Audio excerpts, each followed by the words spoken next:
कुछ पाना है जिंदगी में तो थोड़ा प्रयास तो कर। कुछ पाना है जिंदगी में तो थोड़ा प्रयास तो कर। अरे बात की बात बाद में होगी, पहले जरा आगाज तो कर। कुछ पाना है जिंदगी में तो थोड़ा प्रयास तो कर। कुछ पाना है जिंदगी में तो थोड़ा प्रयास तो कर। अरे बात की बात बाद में होगी, पहले जरा आगाज तो कर। हेलो बच्चों, कैसे हो आप सब? आई होप बढ़िया होगे और पढ़ाई भी बहुत बढ़िया तरीके से चल रही होगी। मैं आ गया हूं धुरंधर सीरीज की फर्स्ट वीडियो लेकर। हम बात करेंगे आज some basic concepts of chemistry chapter number 1, जिसको हम कहते हैं मोल कॉन्सेप्ट। तो यह वीडियो बहुत ही इंपॉर्टेंट होने वाली है। इस वीडियो के अंदर हम बहुत सारे टॉपिक्स को कवर करेंगे, इनफैक्ट पूरे के पूरे चैप्टर को कवर करेंगे और साथ के साथ कुछ टिपिकल क्वेश्चंस करेंगे। यह वीडियो बिल्कुल एंड तक देखिएगा और कह सकते हैं अगर इस वीडियो को पूरी तरह से देख लिया तो पूरा का पूरा चैप्टर प्रिपेयर हो जाएगा। इसके बाद हमारा दिया हुआ असाइनमेंट और एमसीक्यू बेस्ड क्वेश्चंस को करना मत भूलिएगा, पूरा का पूरा चैप्टर कंप्लीट हो जाएगा। तो शुरू करेंगे बिल्कुल ही बेसिक से, कॉन्सेप्ट को बिल्डअप करेंगे और साथ के साथ कॉन्सेप्ट से रिलेटेड क्वेश्चंस करेंगे। फिजिकल केमिस्ट्री का यह फर्स्ट चैप्टर है, तो जरा ध्यान से हर एक चीज को कनेक्ट करते हुए चलेंगे। एक इंपॉर्टेंट इंफॉर्मेशन साथ में दे दूं कि अगर इस वीडियो की ये पूरी की पूरी आपको पीडीएफ चाहिए तो डिस्क्रिप्शन में जो नंबर दिया हुआ है उस पर व्हाट्सएप ड्रॉप करिएगा, नाम लिखिएगा अपना, साथ में चैप्टर का नाम लिखिएगा और बोलिएगा कि मुझे व्हाट्सएप ग्रुप में डाल दिया जाए। हम आपको व्हाट्सएप ग्रुप में ऐड कर देंगे, साथ में आपको यह पीडीएफ शेयर कर देंगे। इसी के साथ साथ पूरा का पूरा प्लानर अगर डिस्कस करना है तो मेरी पुरानी वाली वीडियो को देख लीजिएगा और ग्रुप में जरूर ज्वाइन हो जाइएगा, क्योंकि पूरी की पूरी टीम धुरंधर सीरीज में आप लोगों के लिए बहुत ही रिच कंटेंट लेकर आ रही है, जो शायद ही कहीं पर किसी चैनल पर अवेलेबल होगा। क्लास 11 के बच्चों को बिल्कुल मायूस नहीं होने देंगे, अच्छा स्कोर करवाएंगे और 12th की जर्नी में भी बढ़ेंगे। मैं निपुण नैयर रिप्रेजेंटिंग नॉलेज इंस्टीट्यूट, मेरे ऑफलाइन सेंटर्स हैं रमेश नगर, मानसरोवर गार्डन और रजौरी गार्डन के अंदर।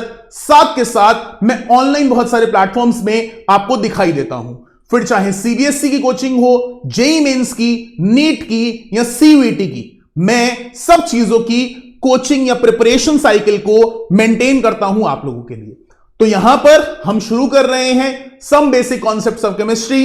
एक एक पॉइंट को जरा ध्यान से देखिएगा, ध्यान से सुनिएगा।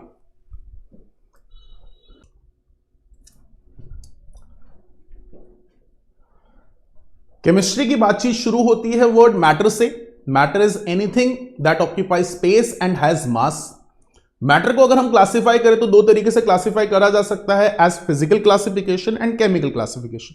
जहां फिजिकल क्लासिफिकेशन में हम जनरली बात करते हैं स्टेट ऑफ मैटर की, as solid, liquid and gases. Particles, inter particle force of attraction बहुत स्ट्रॉन्ग दिखाएं, एक definite shape, size and volume में रहेंगे तो सॉलिड्स, वहीं पर लूजली पैक्ड होंगे, कंटेनर की शेप ले लेंगे तो लिक्विड्स, और बहुत ज्यादा लूजली पैक्ड होंगे तो गैसेस। वहीं पर केमिकल क्लासिफिकेशन में as homogeneous and heterogeneous substances. इसी को आगे फर्दर क्लासिफिकेशन में लेकर आए तो क्लासिफिकेशन होता है on the basis of element, compound and mixtures. जब हम एक ही टाइप के एटम्स को रिपीट करते हैं with physical force of attraction, ये बनाते हैं एलिमेंट्स। वहीं पर जब सेम टाइप या डिफरेंट टाइप के एटम्स को केमिकल फोर्स ऑफ अट्रैक्शन से जोड़ा जाए, इट कंट्रीब्यूट्स टू मॉलिक्यूल, और जब मॉलिक्यूल्स को सेम टाइप के फिजिकल फोर्स ऑफ अट्रैक्शन से रिपीट किया जाए तो वो बनाते हैं कंपाउंड्स। अब दो या दो से ज्यादा एलिमेंट्स को या कंपाउंड्स को आपस में मिक्स कर दिया जाए तो ये प्रोड्यूस करते हैं मिक्सचर्स। जहां पर मिक्सचर्स भी हमारे पास दो तरीके के होते हैं, homogeneous mixture and heterogeneous mixture. जब आपने एक सब्सटेंस को दूसरे सब्सटेंस के साथ मिक्स करा और वो कॉम्पोजिशन थ्रू आउट कॉन्स्टेंट रखे तो होमोजीनियस मिक्सचर्स, और अगर ये कॉम्पोजिशन थ्रू आउट कॉन्स्टेंट नहीं रहती है तो ये कहलाते हैं हेट्रोजीनियस मिक्सचर्स। ये आपके पास सामने स्क्रीन पर कुछ डेफिनेशंस हैं, देख सकते हैं जल्दी से। अब इससे आगे बात करें तो हमारे पास टर्मिनोलॉजी को सीखने के लिए बहुत सारे फिजिकल पैरामीटर्स माइंड में रखने पड़ेंगे, क्योंकि किसी ना किसी क्वांटिटी को किसी ना किसी वैल्यूज के साथ पढ़ना बहुत जरूरी है। फिजिक्स में हमने यूनिट्स एंड मेजरमेंट पढ़ा होता है, तो ये कुछ बेसिक यूनिट्स हमारे पास माइंड में होने चाहिए, जैसे कि लेंथ हो गया, मास हो गया, टाइम हो गया, इलेक्ट्रिक करंट हो गया, थर्मोडायनेमिकल टेम्परेचर हो गया, अमाउंट ऑफ सब्सटेंस हो गया, या ल्यूमिनस इंटेंसिटी हो गया। तो ये टर्म्स या ये एसआई यूनिट्स हमारे पास माइंड में होने चाहिए ताकि हमें कोई दिक्कत या परेशानी ना आए। इससे आगे हम सबसे इंपॉर्टेंट चीज को देखते हैं। हम सबसे पहले एटम को रिप्रेजेंट करना सीखते हैं, क्योंकि जब हमें एटम को रिप्रेजेंट करना आएगा तभी हम एटम से मॉलिक्यूल बना पाएंगे, एटम्स को रिपीट करके एलिमेंट या मॉलिक्यूल्स को रिपीट करके कंपाउंड बना पाएंगे। तो हमने यहां पर सिंबल ऑफ एन एटम लिखा है एज एक्स, जहां पर हमने सबस्क्रिप्ट में Z लिखा है और हेड के पास हमने A लिखा है। तो तीनों की रिप्रेजेंटेशन में मैं एक कॉमन एग्जाम्पल लेता हूं, Na1123। तो यहां पर Na हमारे लिए है symbol of an atom,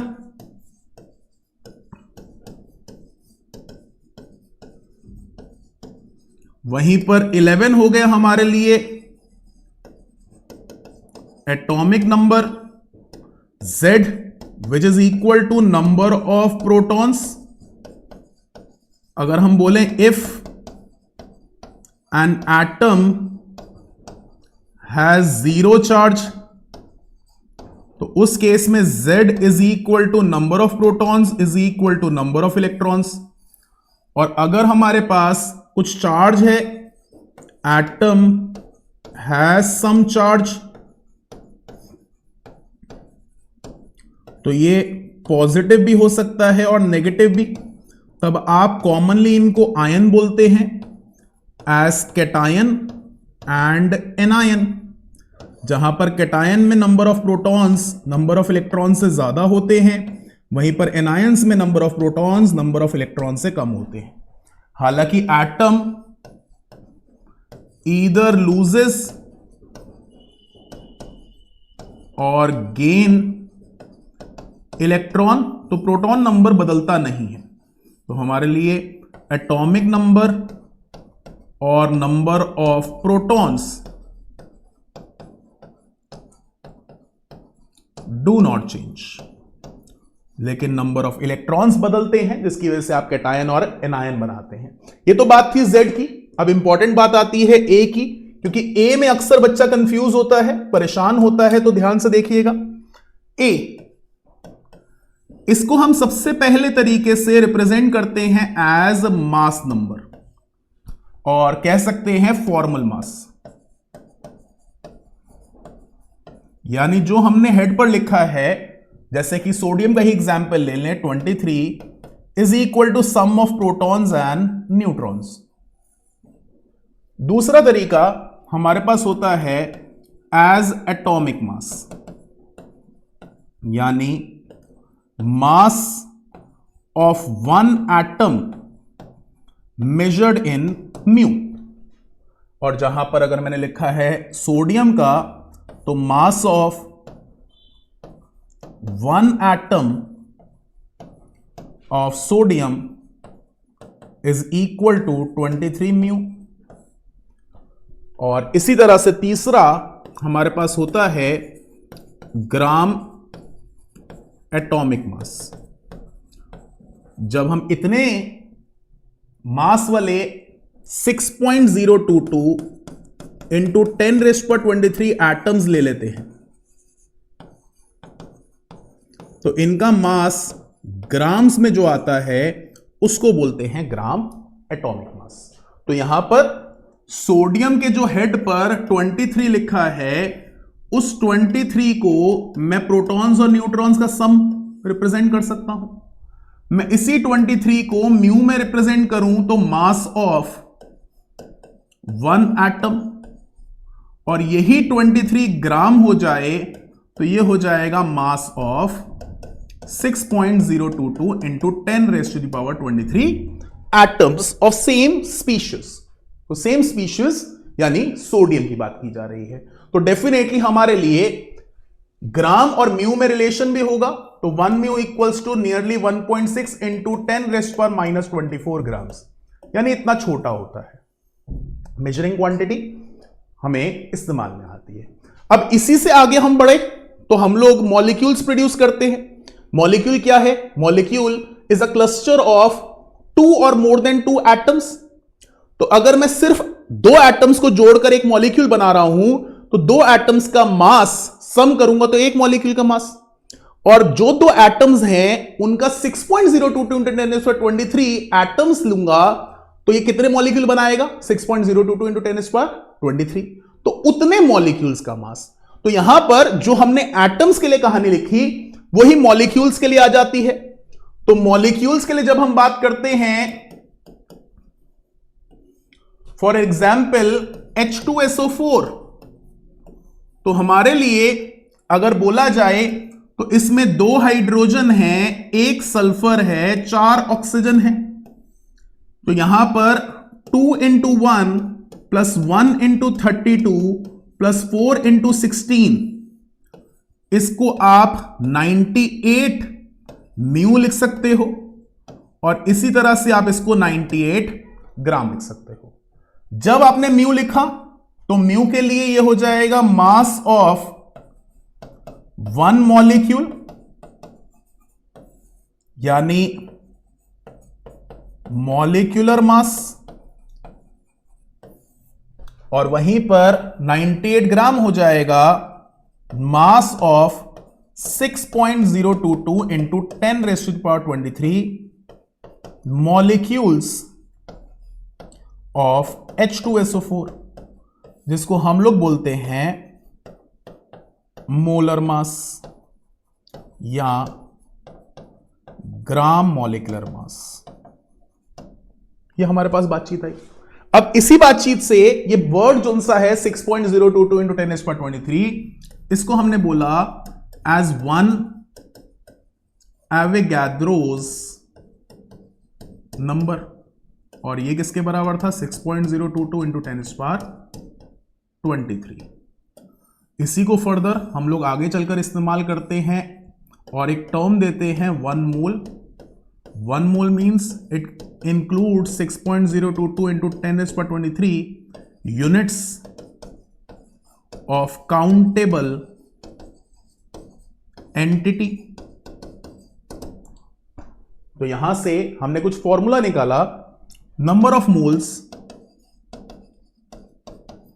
is equal to number of particles by Avogadro's number, या number of moles is equal to given mass upon में, एटम है तो एटॉमिक मास, मॉलिक्यूल है तो मॉलिक्यूलर मास, और at STP standard temperature pressure gaseous state का, for gases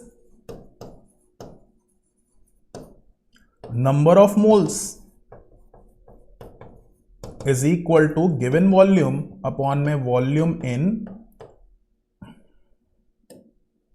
या volume of 1 mole,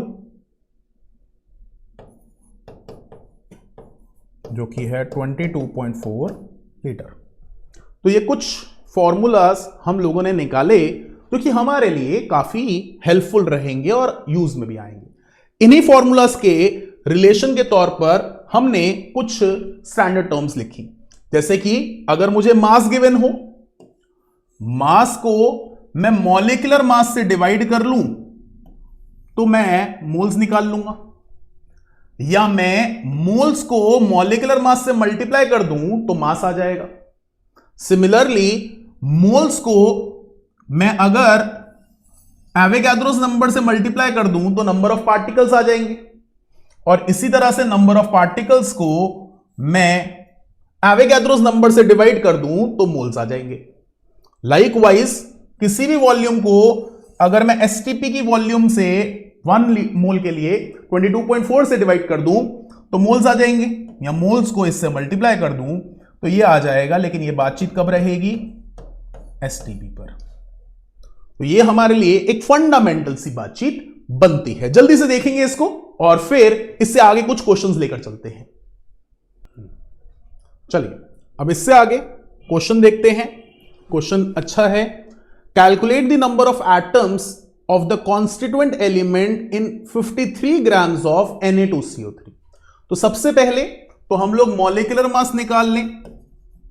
molecular mass के लिए twice of Na plus 1 time of carbon plus 3 times of oxygen, यानी 46 प्लस 12 प्लस 48, दिस इज 106। अब number of moles के लिए, number of moles is equal to given mass upon molecular mass, यानी 53 upon में 106, यानी 0.5 moles. अब ये हमारे पास मोल्स आ गए। अब मोल से पहले तो मॉलिक्यूल्स निकालें, फिर एटम्स पर आएंगे। तो नंबर ऑफ मॉलिक्यूल्स हो जाएगा बेटा, number of moles is equal to number of particles by Avogadro's number, या नंबर ऑफ पार्टिकल्स हो जाएगा 0.5 इंटू एवोगाड्रोस नंबर। मैं एवोगाड्रोस नंबर को नंबर यानी 6.022 इंटू 10⁻23 से लिखूंगा या रिप्रेजेंट करूंगा। अब ये मेरे पास मॉलिक्यूल्स हैं, लेकिन मुझे क्या बोला गया, नंबर ऑफ एटम्स निकालने को। तो मैं देखता हूं, इन अ मॉलिक्यूल आई हैव 2 + 1 + 3 यानी 6 atoms, therefore total number of atoms will be 6 multiplied by 0.5 into Na, या कह सकते हैं 3 इंटू Na। और इसको अगर मैं डिकोड करके लिख लूं तो ये बन जाएगा 3 into 6.022 into 10⁻23 atoms in total. ये बना। अब ऐसे ही सेकंड क्वेश्चन देखते हैं। Calculate the mass of CO2 which contains the same number of molecules as are contained in 40 grams of oxygen। यानी 40 ग्राम ऑक्सीजन में जितने नंबर ऑफ मॉलिक्यूल्स या एटम्स हैं, वो अगर हम लोग CO2 में देखें तो कितने मास में सेम नंबर ऑफ मॉलिक्यूल्स होंगे। तो यहां पर हमारे लिए नंबर ऑफ मॉलिक्यूल्स सेम है। अब एक बहुत अच्छी सी चीज को माइंड में रखिएगा, नंबर ऑफ मॉलिक्यूल्स अगर दो एंटिटीज में सेम है तो नंबर ऑफ मोल्स भी सेम होंगे, क्योंकि हमारा रिलेशन बहुत सिंपल सा है, moles multiplied by Avogadro's numbers equals to number of molecules, और एवोगाड्रोस नंबर दोनों में ही कांस्टेंट है। तो टेक्निकली अगर मॉलिक्यूल सेम तो मोल्स भी सेम, तो जितने मोल आपसे निकलेंगे उतने ही मोल आपके होंगे, और फिर मास निकालेंगे। तो मेरे लिए यहां पर नंबर ऑफ मोल्स हो गए given mass upon molecular mass, यानी 40 अपॉन में 32, इतने मोल्स आए। This is same for CO2, therefore moles of CO2 is equal to 40 upon में 32, या कह सकते हैं 5 अपॉन में 4 moles.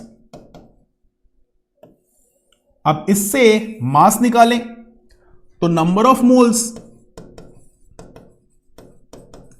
Is equal to given mass upon molecular mass. गलती ना हो इसलिए मॉलिक्यूलर मास साइड में निकाल लेते हैं, एक कार्बन का 2 ऑक्सीजन का, यानी 12 + 32 यानी 44। तो 5 अपॉन में 4 इंटू 44 गिवन मास, या कह सकते हैं मास विल बी 55 ग्राम्स। तो इस तरीके से मैंने आपका भी मास निकाला है। तो क्वेश्चन बहुत बेसिक है, लेकिन ये क्वेश्चन एमसीक्यूज में काफी बार पूछा जा सकता है, चाहे मास देकर मोल्स, मॉलिक्यूल्स, एटम पूछा जाए, एटम्स देकर मोल्स या मास पूछा जाए, रिलेट कर कर बातचीत की जाए 3 फॉर्मूलाज पर, और तीनों फॉर्मूलाज आपस में इक्वेट होते हैं। तो उस चीजों को माइंड में जरूर रखिएगा। मैं आपके लिए ब्रीफ में दोबारा से फॉर्मूलाज लिख देता हूं। तो हमारे फॉर्मूलाज बन गए, नंबर ऑफ मोल्स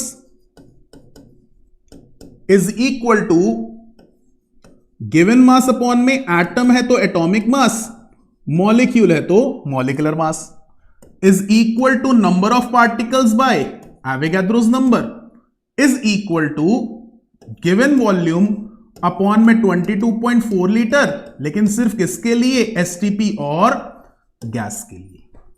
तो ये फॉर्मूला आपस में इक्वेट करिए। अगर थोड़ा सा भी आपको अपने ऊपर कमांड कम है तो बेशक पहले मोल्स निकालिए और फिर उसके बाद दूसरे में यूटिलाइज करिए। तो ये हमारे लिए इस्तेमाल में आता है।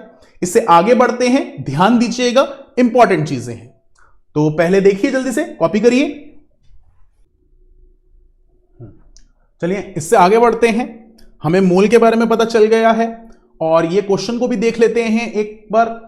अगर हमें बोला जाए which one of the following will have largest number of atoms, तो सबसे पहले अगर हम लोगों को बोला जाए तो देखना जरूरी है आप एटॉमिक स्टेट पर, आप एटॉमिक स्टेट पर, आप एटॉमिक स्टेट पर और आप मॉलिक्यूलर स्टेट पर। तो यहां पर मैं पहले मॉलिक्यूल्स निकालूंगा, फिर उनको एटम्स में ट्रांसफॉर्म करूंगा। तो यहां पर कंपैरिजन को एटम्स में लेकर चलना है। अगर सभी एटम्स होते तो मोल जिसके ज्यादा होते उसके एटम ज्यादा होते, या कह सकते हैं अगर ये मॉलिक्यूलर स्टेट पर होते तो चेक करना पड़ता। लाइकवाइज अगर नंबर ऑफ मॉलिक्यूल्स की बात की जाती तो भी हम मोल से चेक कर सकते थे। खैर अभी एटम्स की बात की गई है और यहां पर आप सारे के सारे एटॉमिक स्टेट पर नहीं हैं, इसलिए हमें एंड तक जाना पड़ेगा। तो हमारे लिए सबसे पहले number of moles which is equal to given mass upon molecular mass equals to number of particles divided by Avogadro's number। तो AU के लिए 1 अपॉन में 197 equals to number of particles और यहां पर आ गया एवोगाड्रोस नंबर। यह है बातचीत AU की। इसी तरह से सोडियम की बात करें तो हो जाएगा गिवन मास 1 अपॉन में molecular mass 23 into Avogadro's number equals to number of particles. इसी तरीके से लिथियम की बात करें, नीचे ही लिख लेता हूं, तो लिथियम Na इंटू 1 अपॉन में 7 नंबर ऑफ पार्टिकल्स। और सिमिलरली क्लोरीन की बात करें तो बेटा पहले Cl2 निकाल के देगा नंबर ऑफ पार्टिकल्स में मॉलिक्यूल्स, और ये होंगे हमारे पास 1 अपॉन में 35.5 का whole twice into Avogadro's number, और फिर नंबर ऑफ पार्टिकल्स एटम्स में तो 2 से मल्टीप्लाई हो जाएगा, यानी 1 अपॉन में 35.5 इंटू Na। तो टेक्निकली जिसका डिनोमिनेटर छोटा वो सबसे ज्यादा नंबर ऑफ एटम्स, तो हम बोल सकते हैं therefore lithium has highest number of atoms. तो ये हमारे लिए इंपॉर्टेंट बनता है, एनसीईआरटी का क्वेश्चन है और टीचर्स भी ऐसा ही एमसीक्यू फॉर्मेट में क्वेश्चन दे सकती हैं। तो नेक्स्ट क्वेश्चन पर आएंगे, यहां आगे टॉपिक पर आते हैं, ध्यान दीजिएगा। क्वेश्चन है calculate the number of atoms in each of the following. तो बेटा यहां पर मैं आपके लिए होमवर्क का क्वेश्चन नंबर 1 दूंगा। होमवर्क का आंसर कमेंट सेक्शन में चाहिए, तो मैं पहले बता दूं मैं सिर्फ एक पार्ट करूंगा, सेकंड पार्ट और थर्ड पार्ट आपका होमवर्क रहेगा। ये क्वेश्चन नंबर 1 और मार्कअप क्वेश्चन है 33। यहां से फर्स्ट की बात करें तो बोला गया calculate number of atoms in 52 moles of He। तो number of moles is equal to given mass upon atom है तो atomic mass, 52 equals to given mass upon में हीलियम यानी 4, तो गिवन मास हो गया 52 इंटू 4 ग्राम्स। अब इसी तरीके से 52 म्यू हिंट दे रहा हूं, म्यू तो बेटा ये एटॉमिक मास यूनिट है, तो जब आप एटॉमिक मास यूनिट वाले से डिवाइड करोगे तो सिर्फ नंबर ऑफ एटम्स आएंगे, और ये ग्राम एटॉमिक मास है, इसको डिवाइड करोगे तो मोल्स आएंगे। हिंट दे दिया है, आंसर आपने देना है। नेक्स्ट टॉपिक पर आएंगे, देखिए जल्दी से इसको ताकि कोई भी मिस्टेक ना हो। होमवर्क प्लीज जरूर देखिएगा। चलिए अब इससे आगे टॉपिक पर आते हैं, ध्यान दीजिएगा। अब टॉपिक में हमारे पास कुछ टर्मिनोलॉजी है जो बहुत ज्यादा इंपॉर्टेंट है। ये पार्ट है फिजिक्स का जहां पर आप यूनिट्स एंड मेजरमेंट्स में ये चीजें देखते हो या ऑब्जर्व करते हो, बट हमारी केमिस्ट्री में भी टीचर्स इस क्वेश्चन को यूज कर लेती हैं। तो छोटी छोटी टर्मिनोलॉजी, छोटे छोटे से रूल्स हैं जो हमारे को माइंड में होने चाहिए। जैसे कि फर्स्ट टर्म है हमारे लिए एक्यूरेसी एंड प्रिसिजन। अब वर्ड एक्यूरेट और प्रिसाइज में छोटा सा डिफरेंस है अगर हम चीजों को समझने की कोशिश करें। मान लेते हैं मैं एक डार्ट गेम खेल रहा हूं, मैं डार्ट गेम पर किसी चीज को स्ट्राइक करने की कोशिश करता हूं और मुझे बोला जाता है रेड डॉट पर आपने स्ट्राइक करना है। मैंने पहला डार्ट लिया और सीधा मारा, रेड पे मार्क हो गया। लेकिन दूसरा, तीसरा, पांचवां, आठवां, 10वां, 50वां डार्ट इधर उधर लगा तो मुझे बोला जाएगा मैंने सिर्फ एक एक्यूरेटली हिट किया है, यानी जहां पर मुझे मारना था मैंने वहां पर मारा है। अपनी कैलकुलेशन के हिसाब से मैं अगर बोलूं कि बेटा ये एक्सपेरिमेंट कर रहे हो और इस एक्सपेरिमेंट के अंदर वैल्यू आएगी 4.5, तो बहुत सारे बच्चे जब एक्सपेरिमेंट्स कंडक्ट करते हैं, मल्टीपल एक्सपेरिमेंट्स के कह सकते हैं वैल्यूज पे बात करते हैं या ओकेजन्स पे काम करते हैं, तो हर एक्सपेरिमेंटल वैल्यू वेरी करती है। एक बार उन्होंने 4.5 अचीव करा तो हम बोल सकते हैं भाई 4.5 जो सी एक्सपेरिमेंट नंबर 3 पे आया था ना, that was your accurate reading. इसी तरीके से मैं बच्चे को फिर दोबारा से डार्ट मारने को बोलता हूं या मैं ही मारता हूं, मैं रेड पे तो नहीं मार पा रहा, लेकिन 80% ऑफ द डार्ट्स मेरे ब्लू पॉइंट पे लग रहे हैं। मैं वहां पर एक्यूरेट तो नहीं हूं, लेकिन मैं ब्लू डार्ट के लिए प्रिसाइज हूं।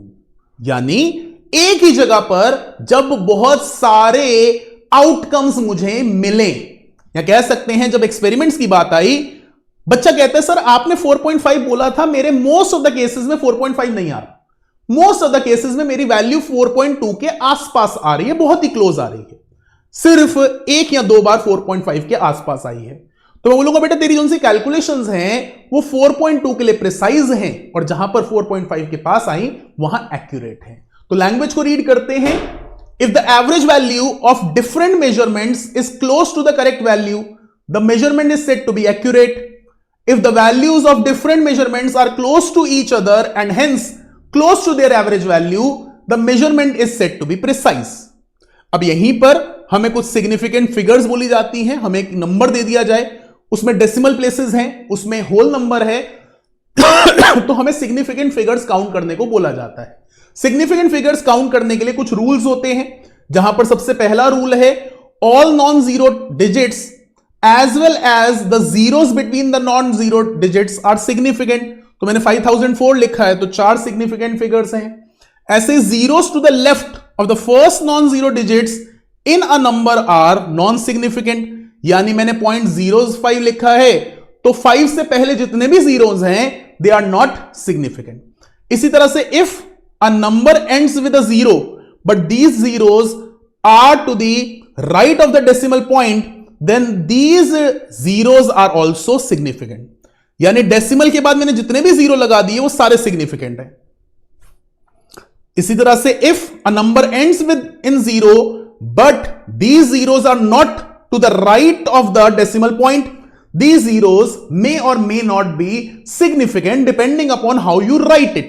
तो यहां पर 1.05 into 10 raised to power 4, तो 1.05 के बाद कोई जीरो है ही नहीं, तो यहां पर 3 सिग्निफिकेंट फिगर्स हैं। इस क्वेश्चन को देखते हैं, एक क्वेश्चन करवाऊंगा और बाकी सारे होमवर्क रहेंगे। तो कह सकते हैं आपका होमवर्क नंबर 2 मार्कअप क्वेश्चन 19 कौन सा करना है हमें? सेकंड करना है, थर्ड करना है, फोर्थ करना है, फिफ्थ करना है और सिक्स्थ करना है। सारों के आंसर दोगे, एक करवा रहा हूं, ये ले रहा हूं। तो इसमें मैंने आपको बोला कि आपके लिए लेफ्ट हैंड साइड पे जितने भी जीरोस लगे हुए हैं उनको काउंट में नहीं लेना है, तो उस कंडीशन पे कितनी सिग्निफिकेंट फिगर्स? 2। तो ये हमारे पास रूल्स के हिसाब से बातचीत क्लियर होती है। इससे आगे बढ़ते हैं, ध्यान दीजिएगा। अब बात आती है हमारे पूरे के पूरे केमिकल रिएक्शंस के आसपास कुछ लॉज होते हैं। इवन एटम के बारे में कैरेक्टरिस्टिक्स बताने के लिए भी हमें एक थ्योरी दी गई। ये लॉज अक्सर डेफिनेशन के पॉइंट ऑफ व्यू से पेपर में पूछे जाते हैं, कुछ जगहों पर न्यूमेरिकल्स होते हैं। तो एज अ स्टूडेंट अगर आपके स्कूल में इस लॉस के आसपास कुछ न्यूमेरिकल्स हुए हैं तो जरूर मेरे से आप बातचीत करिए, मेरे व्हाट्सएप पे हेलो भेजिए और उन क्वेश्चंस की बात करिए। मैं आपको वीडियो शेयर करूंगा जिसमें मैंने क्वेश्चंस करवा रखे हैं। अदरवाइज अभी क्योंकि मैं सब जेनरिक बात कर रहा हूं, सबके लिए दायरे में बात कर रहा हूं, तो मैं यहां पर सिर्फ लॉस की डिस्कशन कर रहा हूं। जहां पर सबसे पहला लॉ है law of conservation of mass. Mass can neither be created nor be destroyed, it can only be conserved in a reaction. अगर मैं मानकर चलूं रिएक्शन में 100% रिएक्टेंट्स डीकंपोज हो गए तो जितना मास मैंने रिएक्टेंट का लिया था उतने ही मास का प्रोडक्ट प्रोड्यूस होगा, मास कम या ज्यादा नहीं होने वाला।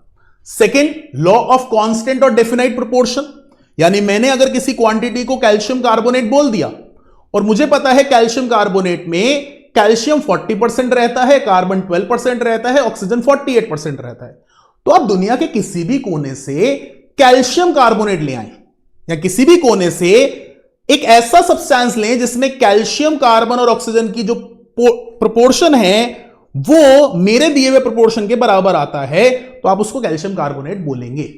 यानी एक स्पीशीज जो एंटाइटल्ड है किसी नाम से, उसका जो प्रोपोर्शन है दैट रिमेन्स डेफिनाइट। इसी तरह से थर्ड आता है लॉ ऑफ मल्टीपल प्रोपोर्शन। अब मान लीजिए मैं एक रिएक्शन कंडक्ट करवा रहा हूं हाइड्रोजन और ऑक्सीजन में। हाइड्रोजन और ऑक्सीजन आपस में रिएक्ट करके दो कंपाउंड्स देते हैं, एक है वाटर और एक है हाइड्रोजन परऑक्साइड। तो अगर मैंने हाइड्रोजन और ऑक्सीजन को मल्टीपल प्रोपोर्शन में लिया, यानी 1:1 लिया या 1:2 लिया, तो वो डिफरेंट फॉर्म यानी डिफरेंट प्रोडक्ट्स बनाएगा। तो यहां पर reactants taken at multiple proportion में end up into different products, but उसके अंदर भी जो प्रोपोर्शन होगा दैट विल बी सेम। तो यहां पर लैंग्वेज रीड कर लेते हैं। When two elements combine to form two or more than two chemical compounds, then the mass of one of the element which combines with the fixed mass of the other bears a simple ratio to one another. Simple सा बात है। इसी तरह से law of reciprocal proportions, तो the ratio of masses of two elements A and B which combine separately with a fixed mass of the third element is either the same or some simple multiple of the ratio of the masses in which A and B combine directly with each other. तो multiple proportion के बाद अगर reciprocal proportion की बात करते हो तो दो का रिएक्शन तीसरे से बताया जाता है। इसी तरह से गेल यूसेक लॉ ऑफ वॉल्यूम्स। अब वॉल्यूम में बहुत खासियत है भैया, अगर मैं कोई सी सॉलिड सब्सटेंस या लिक्विड को लेता हूं, दो सब्सटेंसेस को आपस में जोड़ने की कोशिश करता हूं, तो जब मैं उनके सिस्टम को लेकर चलता हूं तो मुझे वो सिस्टम का जो वॉल्यूम है वो दोनों के सम के बराबर मिलता है। लेकिन जब गैसेस की बात करते हैं तो गैसेस का मास अलग, वॉल्यूम दो तरीके से रिप्रेजेंट किया जाता है। एक उनका वॉल्यूम, दूसरा ऑक्यूपाइड वॉल्यूम। अब ऑक्यूपाइड वॉल्यूम में एक पार्टिकल मूव कर रहा है, वाइब्रेट कर रहा है, तो उसके बीच में स्पेसेस है। तो कहीं ना कहीं एक गैस दूसरे गैस के साथ अगर फ्यूज की जाए, फिर चाहे वो आपस में रिएक्ट कर रहे हैं या वो दोनों नॉन रिएक्टिंग हैं, उन दोनों का जो वॉल्यूम है इंडिविजुअली कंबाइन करने के बाद जो वो प्रोडक्ट बना रहे हैं, चाहे वो मिक्सचर है चाहे वो कंपाउंड बना रहा है, उसका जो वॉल्यूम होगा वो हमेशा हायर वॉल्यूम होगा, सम नहीं होगा। यानी अगर मैं 50 ml A और 100 ml B को रिएक्ट करवाता हूं ए बी बनाने के लिए, तो ए बी जो बनेगा उसका जो वॉल्यूम होगा दैट विल बी 100 ml। या दोनों नॉन रिएक्टिंग स्टेट में रहे तो भी जो मिक्सचर होगा उसका जो वॉल्यूम होगा दैट विल बी 100 ml। तो ये हमारे लॉज हैं। इसके बाद डाल्टन्स एटॉमिक थ्योरी। तो matter is made up of extremely small individual particles called atom. Atoms of same element are identical in all respect. Atoms of different elements have different masses, size, and also possess different chemical properties. Atom of the same or different elements combine together to form compounds. और फिर when atoms combine with one another to form compounds, they do so in simple whole number ratios, that is 1:1, 1:2, depending upon their valencies or combining capacities. तो ये हमारे पास कुछ basic सी बातचीत loss से related बनती है। जल्दी से एक बार इसको रीड करते हैं और फिर इससे आगे बढ़ते हैं। चलिए इससे आगे बात करते हैं। हाँ, अब यहां से आगे चीजों को लेकर चलते हैं और कह सकते हैं होमोजीनियस मिक्सचर्स की एक कैटेगरी की बात करते हैं। जब हम मिक्सचर्स बनाते हैं, हमारी होमोजेनिटी मेंटेन हो, तो एक सब्सटेंस अक्सर ज्यादा क्वांटिटी में होता है और दूसरा सब्सटेंस उस क्वांटिटी के बीच में डिसॉल्व हो रहा होता है। जो डिसॉल्व हो रहा है, अगर उसका पार्टिकल साइज बहुत ही छोटा है तो हम उसको सॉल्यूट बोलते हैं, और जिसमें वो डिसॉल्व हो रहा है हम उसको सॉल्वेंट बोलते हैं। यूजुअली ऐसे मिक्सचर्स में एक ही सॉल्वेंट होता है, बहुत सारे सॉल्यूट हो सकते हैं और ये मिलकर बनाते हैं ट्रू सॉल्यूशन, जिसको कॉमनली हम लोग बोलते हैं सॉल्यूशन।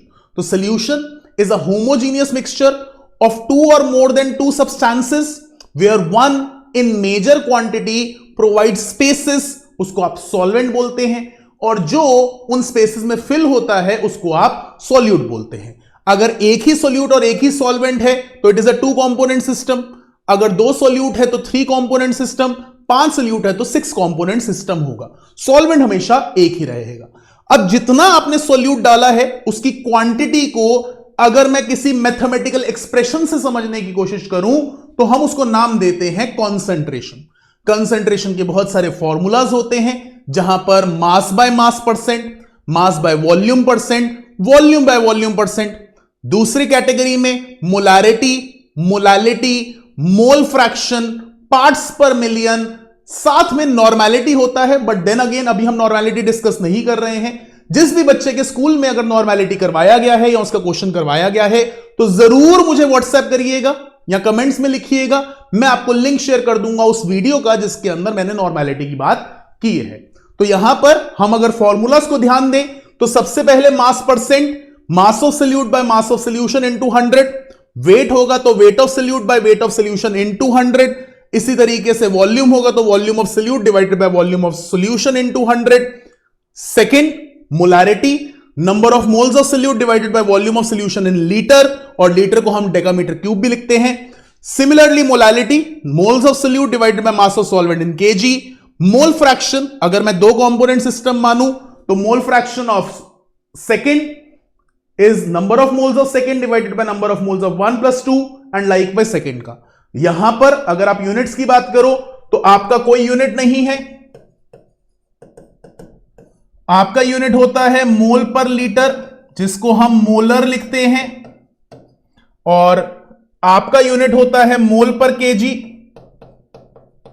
जिसको हम लोग मोलर लिखते हैं। आपका फिर दोबारा से कोई यूनिट नहीं, और फिर पार्ट्स पर मिलियन यानी मास of solute divided by mass of solution into 10⁻⁶। इन सब फॉर्मूलास पे न्यूमेरिकल्स बन सकते हैं। इंपॉर्टेंट टॉपिक में बातचीत है और इनको ध्यान रखना बहुत जरूरी है। तो जल्दी से रीड कर रहे हैं फॉर्मूलास को, फिर हम लोग कुछ क्वेश्चंस करें, कुछ टिपिकल टाइप ऑफ क्वेश्चंस देखेंगे, ध्यान दीजिएगा। चलिए इससे आगे अब एक एक करके क्वेश्चन की बात करते हैं। तो सबसे पहले calculate the mass of sodium acetate required to make 500 ml of 0.375 molar aqua solution where molecular mass of this is given. तो बेटा यहां पर मास ऑफ सॉल्यूट पूछ रहा है, तो सबसे पहले हमें फॉर्मूला के हिसाब से मास ऑफ सॉल्यूट निकालने के लिए सॉल्यूट तक पहुंचना पड़ेगा, फिर उसके रिलेशन की बात करेंगे। तो पहले मैं मोलारिटी का फॉर्मूला लिख लूं, क्योंकि मोलारिटी की बात की गई है। Molarity is equal to number of moles of solute divided by volume of solution in litre. अब मैं यहां पर इसी फॉर्मूला में देखूं तो मुझे मोलारिटी दे रखी है, मुझे वॉल्यूम दे रखा है, दोनों को इस्तेमाल करके मोल्स ऑफ सॉल्यूट आएंगे, और फिर number of moles of solute का फॉर्मूला हमें पता है, given mass upon molecular mass, put करके मास आएगा। तो करते हैं बातचीत में। Molarity which is equal to 0.375, volume of solution in litre is 0.5 litre, put करें तो हमारे पास 0.375 equals to number of moles of solute divided by 0.5, तो number of moles is equal to 0.375 into 0.5। अब इन्हीं मोल्स को इस्तेमाल करते हैं यहां पर, तो 0.375 into 0.5 is equal to given mass upon में 82.0245, या गिवन मास हो गया 0.375 इंटू 0.5 इंटू 82.0245 ग्राम्स। सॉल्व करेंगे, आंसर है, आंसर लिख देते हैं 15.39 ग्राम्स। तो इस तरीके से क्वेश्चन इंपॉर्टेंट है, एनसीईआरटी का क्वेश्चन है, प्लीज ध्यान दीजिएगा। मैं ये नहीं कहता ये क्वेश्चन पेपर में आएगा, लेकिन मैं कह सकता हूं ऐसे टाइप का क्वेश्चन आपको पेपर में दिखाई देगा जहां पर आपको कंसंट्रेशन देकर आपसे मास of solute, mass of solution, volume of solution पूछा जाए, या लाइकवाइज बाकी टर्म्स देकर कंसंट्रेशन पे लाया जाए। देखिए जल्दी से, चलिए अगले क्वेश्चन पर आते हैं। क्वेश्चन लेंगे और कहीं ना कहीं लेवल भी इंक्रीज करेंगे। क्वेश्चन है what is the concentration of sugar in mole per litre. देखो बहुत कुछ हिंट में मिलता है, कंसंट्रेशन निकालनी है कौन सी वाली, molarity. If it's 20 gram of dissolved in enough water to make the final volume 2 litre. तो मैं यहां पर मोलारिटी का फॉर्मूला लिखूं, molarity is equal to number of moles of solute divided by volume of solution in litre. अब खुशी मिली कि volume दे रखा है, तो वॉल्यूम हम लिख लेते हैं 2 लीटर। अब सर हमें मोल्स तो सॉल्यूट के नहीं दे रखे, लेकिन सॉल्यूट के बारे में इंफॉर्मेशन दे रखी है, यानी मास दे रखा है, तो mass of solute which is 20 grams. वहीं पर मॉलिक्यूलर मास, क्योंकि हमने शुगर लिया है, वैसे तो आपको याद होने चाहिए ग्लूकोज का, शुगर का, आपका अमाइड का, या आपका बहुत सारे मिथेनॉल का याद होना चाहिए, बट नहीं याद तो निकाल लेते हैं। कार्बन 12, हाइड्रोजन 22, ऑक्सीजन 11, ये C12 है बेटा, ठीक है। हाँ, तो 12 into 12 plus 22 into 1 plus 11 into 16, ये कुल मिलाकर बनेगा कुछ 342। तो यहां से हम नंबर ऑफ मोल्स निकालें, तो number of moles is equal to 20 upon में 342, और इसी तरह से मोलारिटी हो गई 20 अपॉन में 342 डिवाइडेड बाय 2, और लिखा जा सकता है 20 अपॉन में 342 इंटू 2, या 10 divided by 342 mole per litre. ये आपकी मोलारिटी रही, डेफिनेटली इस्तेमाल में आएगी। आंसर 0.029। देखिए जल्दी से कैसे करा है मैंने। चलिए नेक्स्ट क्वेश्चन पर आए। अच्छा क्वेश्चन है, देखने वाला क्वेश्चन है। Calculate the concentration of nitric acid in moles per litre. दोबारा से,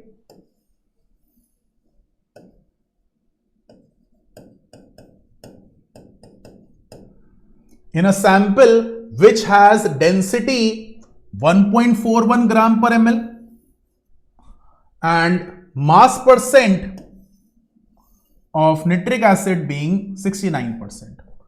अब क्वेश्चन में बहुत चीजें ना इंपॉर्टेंट है। जब भी आपके पास क्वेश्चन आए एक कंसेंट्रेशन से दूसरी कंसेंट्रेशन जाने में, और आपको सॉल्यूशन के बारे में इंफॉर्मेशन ना गिवन हो, तो भैया सबसे आसान चीज है आप फॉर्मूलाज लिखिए। जैसे अप्रोच करवा रहा हूं वैसे ध्यान से रखिएगा, फॉर्मूला लिखिए। फॉर्मूला लिखने के बाद जो क्वांटिटी गिवन है उसके डिनोमिनेटर को आप लेट कर लीजिए, क्योंकि कंसेंट्रेशन है। भाई तुम आ रहे हैं अभी होली के अंदर अपनी छत पर टैंक के अंदर पानी में रंग घोल कर आए और वो ट्रू सोल्यूशन बना। तो मतलब कंसंट्रेशन बड़े जार में ज्यादा कम होगी और छोटे जार में अलग होगी, ऐसा तो नहीं, सेम होगी, होमोजेनिटी है ना।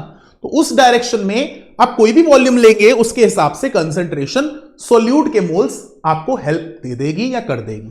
तो सबसे पहले फॉर्मूलाज लिखें।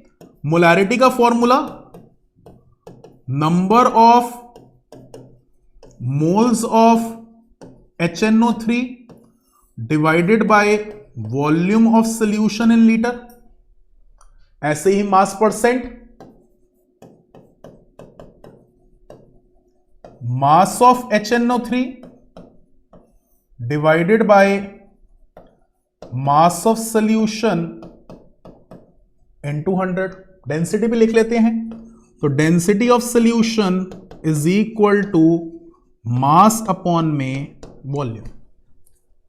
अब जब आपने ये फॉर्मूलाज लिखे तो जो क्वांटिटी गिवन है, जैसे आज मास परसेंट गिवन है, तो इसकी डिनोमिनेटर को लेट करिए। तो मैं यहां पे लिखता हूं let mass of solution be 1000 grams या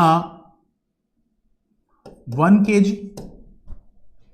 अब सबसे पहले मास परसेंट के फॉर्मूला में जाएं तो 69 equals to mass of HNO3 divided by 1000 into 100, या mass of HNO3 is equal to 690 grams. तो यहां से मास ऑफ HNO3 हमारे पास आया 690 ग्राम्स। अब मास ऑफ HNO3 जब 690 ग्राम्स है तो हम इसको इस्तेमाल कर सकते हैं मोल्स निकालने के लिए।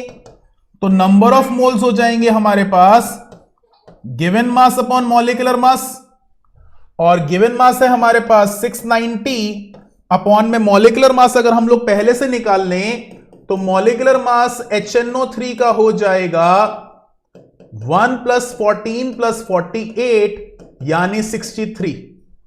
तो इस 63 को इस्तेमाल करें तो नंबर ऑफ मोल्स आ गए। अब मैं जरा 1 सेकेंड के लिए अपने फॉर्मूला पे वापस जाता हूं। मुझे नंबर ऑफ मोल्स मिल गए। अब मुझे चाहिए volume of solution. Volume of solution के लिए मेरे पास डेटा क्या है, डेंसिटी और मास। तो पुट करते हैं density which is equal to mass upon volume. Density है 1.41, मास हमारे लिए 1000 ग्राम्स डिवाइडेड बाय वॉल्यूम, यानी वॉल्यूम हो गई 1000 अपॉन में 1.41 ml या 1 अपॉन में 1.41 लीटर।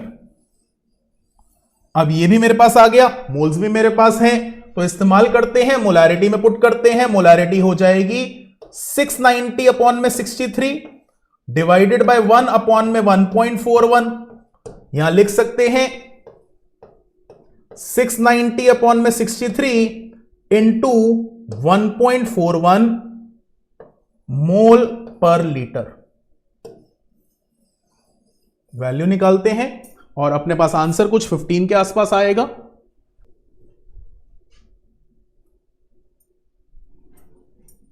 तो यह आया आपके पास 15.44। देखिए जल्दी से, आई होप ये क्लियर है। चलिए इससे अगले क्वेश्चन पर आते हैं, लेकिन इसमें बहुत कीवर्ड्स हैं और बहुत इंपॉर्टेंट है, ध्यान देना बहुत जरूरी है ऐसे क्वेश्चन में। चलिए नेक्स्ट क्वेश्चन पर बात करेंगे, ध्यान दीजिएगा। क्वेश्चन है calculate the molarity of solution of ethanol in water in which the mole fraction of ethanol is 0.040 and assume density of solution equal to 1 gram per ml। तो question के अंदर फिर दोबारा से पॉइंट्स को समझते हुए मोलैरिटी कैलकुलेट करने को बोला गया, जहां पर हमें दे रखी है मोल फ्रैक्शन इथेनॉल की। तो हम एक एक करके फिर दोबारा से, जब एक कंसंट्रेशन से दूसरी कंसंट्रेशन में जाना है तो मोलैरिटी का फॉर्मूला हो जाएगा number of moles of ethanol divided by volume of solution in litre, फिर mole fraction of ethanol, number of moles of ethanol upon में number of moles of ethanol plus number of moles of pani, और density भी दे रखा है, तो density is equal to mass upon में volume. अब मैंने आपको एक हिंट दिया है कि जब भी जो क्वांटिटी गिवन है उसके डिनोमिनेटर को लेट कर लो और फिर यूज करो। तो मैं लिखता हूं let number of moles of ethanol plus number of moles of pani be equal to 1। तो पुट करें 0.040 equals to number of moles of ethanol upon में 1, या number of moles of ethanol हो गया 0.040, और इसी को माइनस करें तो नंबर ऑफ मोल्स ऑफ पानी हो जाएगा 0.96। अपने पास दोनों के मोल्स आ गए। अब दोनों के मोल्स आने के बाद एक काम तो हो ही गया, लेकिन दूसरा मुझे चाहिए सोल्यूशन। सोल्यूशन तो दोनों से मिलकर बनता है, तो मैं लिख सकता हूं number of moles of ethanol equals to given mass upon molecular mass. Number of moles of ethanol 0.040, given mass मुझे निकालना है मॉलिक्यूलर मास इथेनॉल का, तो साइड पे लिख लेते हैं मॉलिक्यूलर मास इथेनॉल यानी C2H5OH, यानी आपके लिए हो गया twice of carbon plus 6 times of hydrogen plus 1 time of oxygen, यानी 24 प्लस 6 प्लस 16 यानी 46। तो यहां पर 46, तो गिवन मास हो जाएगा 0.040 इंटू 46 ग्राम्स। इसी तरीके से नंबर ऑफ मोल्स ऑफ पानी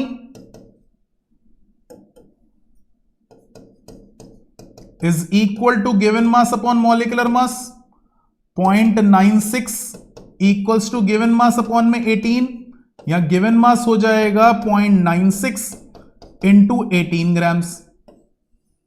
अब इन दोनों को सॉल्व करके आप दोनों के मासेस निकाल सकते हैं। तो यहां पर जो मासेस बनेंगे वो बनेंगे हमारे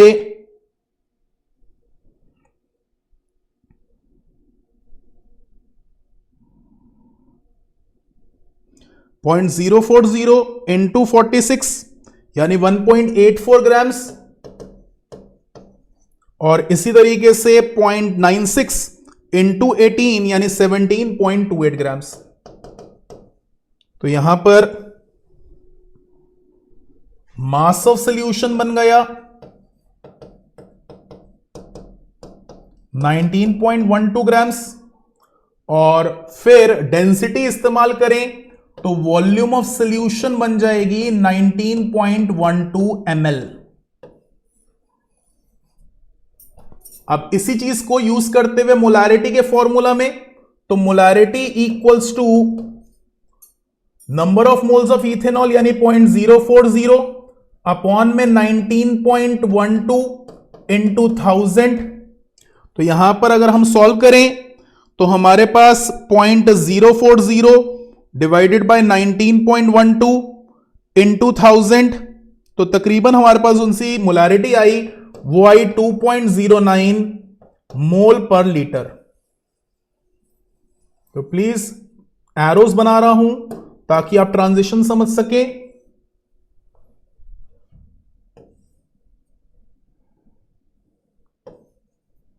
ठीक है, देखिए जल्दी से।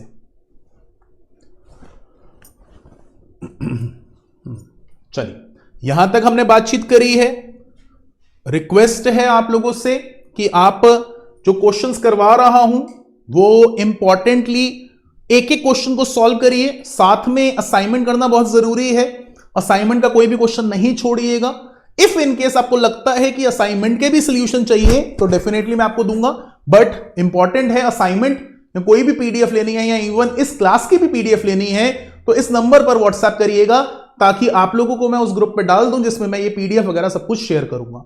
साथ के साथ जैसा कि मैंने आपको फर्स्ट क्लास में बताया था, 30 डे प्लानर के अंदर बताया था, आज जैसे कि आप ये वीडियो को कंप्लीट करते हैं, कल के दिन में आप असाइनमेंट्स को सॉल्व करिए। परसों यानी 6 को मैं इसके एसोसिएटेड एक टेस्ट पेपर डालूंगा। मेरे लिए जो बच्चा वो टेस्ट पेपर मुझे देगा यानी सॉल्व करके देगा, मैं उसको चेक करके उसकी गलतियां बताऊंगा। इफ इन केस आप मेरे साथ सारे के सारे टेस्ट पेपर्स देते हैं तो लास्ट में 2 इंपॉर्टेंट क्लासेस, जिसमें सबसे पहली इंपॉर्टेंट क्लास है, मैं एक 1 शॉर्ट कंप्लीट सेगमेंट में ऑर्गेनिक रिवाइज करवाऊंगा। वो क्लास आप ऑफलाइन मेरे सेंटर्स पर आकर या ऑनलाइन मेरे साथ जूम लिंक पर अटेंड कर सकते हो। वो पूरी की पूरी मास्टर क्लास में मैं एक शॉट में पूरी की पूरी ऑर्गेनिक रिवाइज करवाऊंगा, ताकि अगर आपको ऑर्गेनिक में कुछ नहीं भी आता वो भी कंप्लीट हो जाए, या इवन अगर आपको लगता है कि आपके पास एक सफिशिएंट टाइम है तो मैं अपनी पूरी की पूरी डिटेल्ड जो प्लेलिस्ट है वो आपके साथ शेयर कर दूंगा। वो वीडियोस की अगर प्लेलिस्ट देखेंगे तो तकरीबन 30 वीडियोस बनेंगी उसके अंदर, और 30 आवर्स की ऑर्गेनिक है। सीबीएसई लेवल पर इतना डेप्थ में, इतनी डिटेल में ऑर्गेनिक को देखना बहुत ही इंपॉर्टेंट रहता है। बट अगर आपके पास शॉर्ट टाइम है तो वो क्लास भी इंपॉर्टेंट है, लेकिन उस क्लास को आपको अर्न करना पड़ेगा, सारे टेस्ट देने पड़ेंगे। इररिस्पेक्टिव आप मेरे साथ सिर्फ इस धुरंधर सीरीज के मीडियम से जुड़े हैं, लेकिन मैं वो रिस्पॉन्सिबिलिटी लेकर चलना चाहता हूं कि आज आपको कॉन्फिडेंस मिले ताकि आप 11th में भी एक्सेल करें और 12th में भी एक्सेल करें। वापस आते हैं, यहां तक की बातचीत हमने करी, कंसंट्रेशन हमने सीखी। अब हमारे पास एक टॉपिक है दैट इज इंपेरिकल फॉर्मूला। इस टॉपिक को मैं चाहता तो पहले भी कर सकता था, लेकिन कंसंट्रेशन के टर्म्स इस्तेमाल होते हैं इस टॉपिक में, इस वजह से मैं इसको आगे करवा रहा हूं। अब ये इंपेरिकल फॉर्मूला क्या है?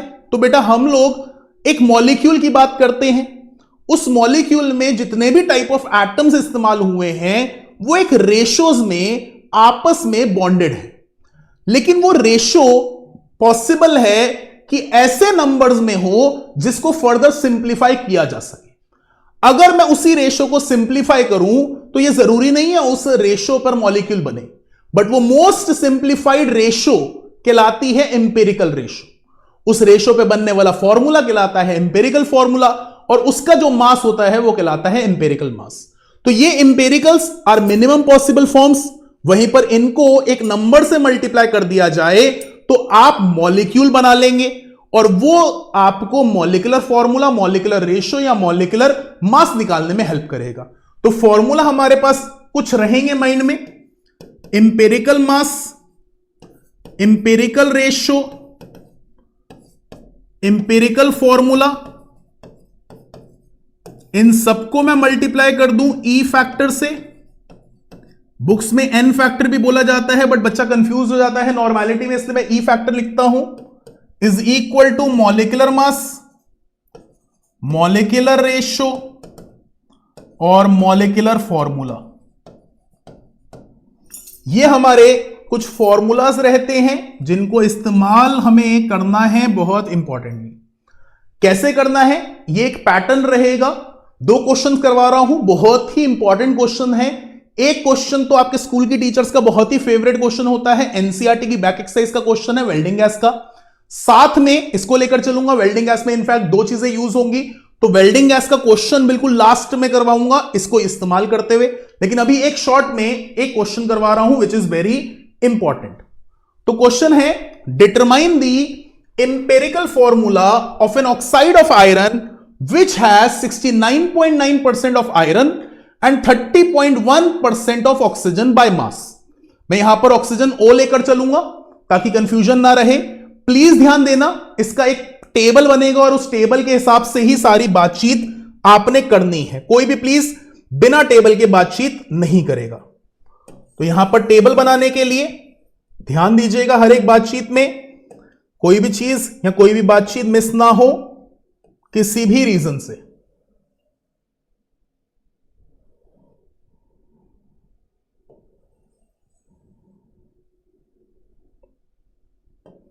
जैसे जैसे जरूरत पड़ेगी वैसे वैसे मैं इस टेबल को डिवाइड कर लूंगा। अभी पहले मैं यहां पर लिखूं हमारा एलिमेंट, उसकी मास परसेंट। तो हमारे पास जो एलिमेंट है आज Fe और दूसरा है ऑक्सीजन। मास परसेंट देखें तो 69.9 या 30.1।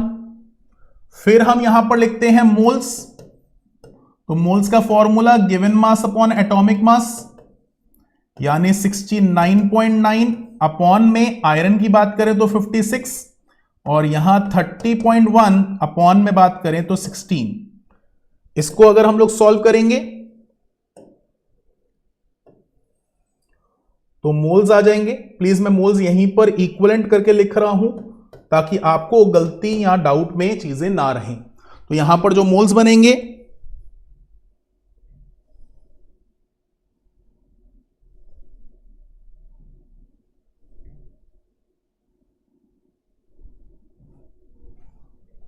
तो ये है 1.24 और 1.88। अब बेटा हमारा नेक्स्ट रहेगा सिंप्लीफाइड रेशो।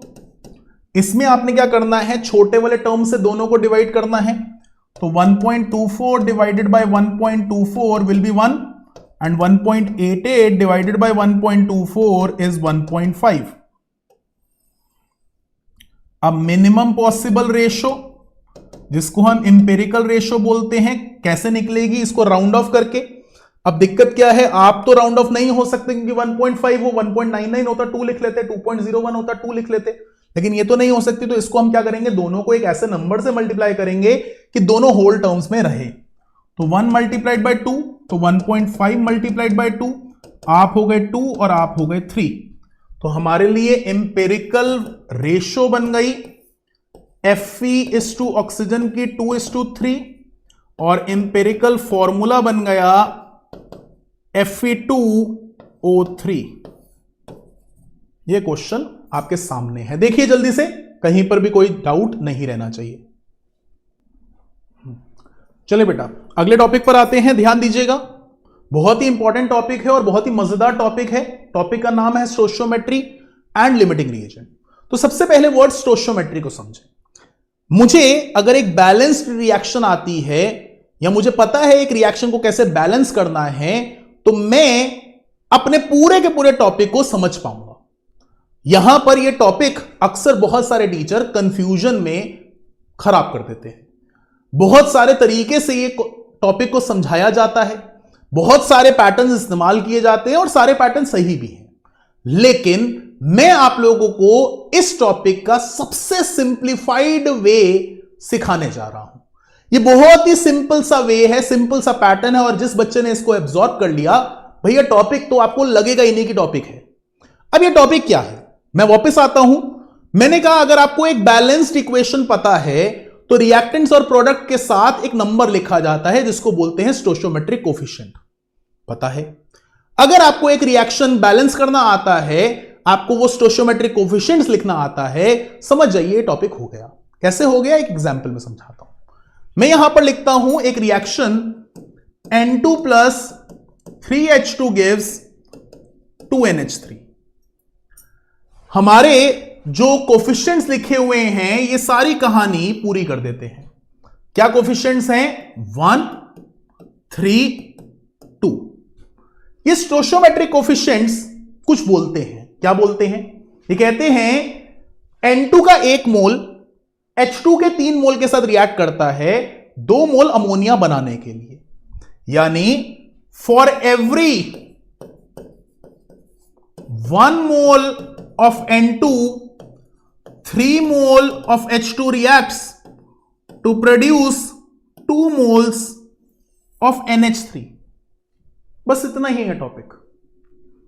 आप कहते हो सर कैसे, इसको मैं क्वेश्चन में लेकर चलता हूं। मान लो मुझे बोल दिया जाए कि मेरे पास एक रिएक्टेंट है, भैया दूसरा रिएक्टेंट तुम्हें जितना चाहिए उतना हम दे देंगे, बताइए उस रिएक्टेंट के हिसाब से प्रोडक्ट कितना बनेगा और दूसरा रिएक्टेंट तुम्हें कितना चाहिए होगा। हम देंगे सारा, लेकिन चाहिए कितना वो भी बता दो। एग्जाम्पल के तौर पर इसी रिएक्शन में बोल दिया जाए मेरे पास 100 मोल्स हैं N2 के, N2 के 100 मोल्स हैं, बताइए कितना H2 आपको चाहिए और कितना अमोनिया बनेगा। तो एज पर स्टोइचियोमेट्रिक रेशोज, ये स्टोइचियोमेट्रिक रेशो है, एज पर स्टोइचियोमेट्रिक रेशो आपका क्वेश्चन सॉल्व हो चुका है, क्योंकि 1 मोल के लिए 3 मोल चाहिए, तो 100 मोल के लिए कितना मोल चाहिए होगा,